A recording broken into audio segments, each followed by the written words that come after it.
की आज आहे आमच्या एकधाम यात्रेचा 5वा दिवस. आम्ही आलोय सोमनाथ मंदिरामध्ये. सोमनाथ हे 12 ज्योतिर्लिंगापैकी पहिलं ज्योतिर्लिंग मानलं जातं. मंदिरामध्ये मोबाईल, कॅमेरा पूर्णपणे बंद असल्यामुळे आतले दर्शन आम्ही कॅमेऱ्यात नाही तर मनात साठवून घेतलं.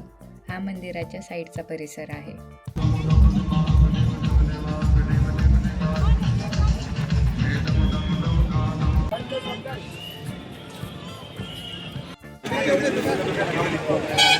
नंतर आम्ही गेलो भालका तीर्थ मंदिरामध्ये.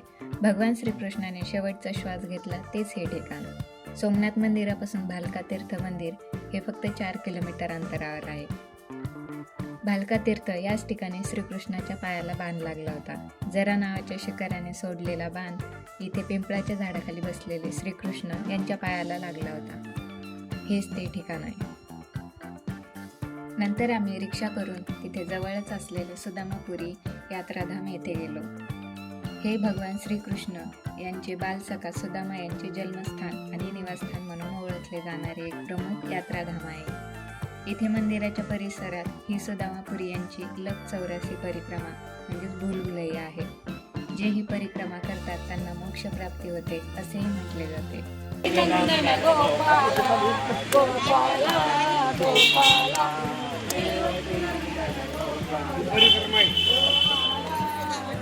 नदीचे दष्टक आहे आली आहे फिर आवृत्ती की आहे.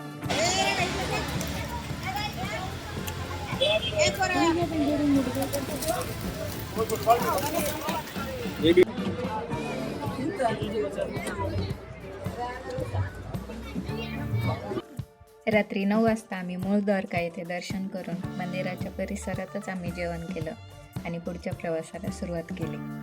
ब्लॉग आवडला असेल तर लाईक, शेअर आणि सबस्क्राईब करायला विसरू नका.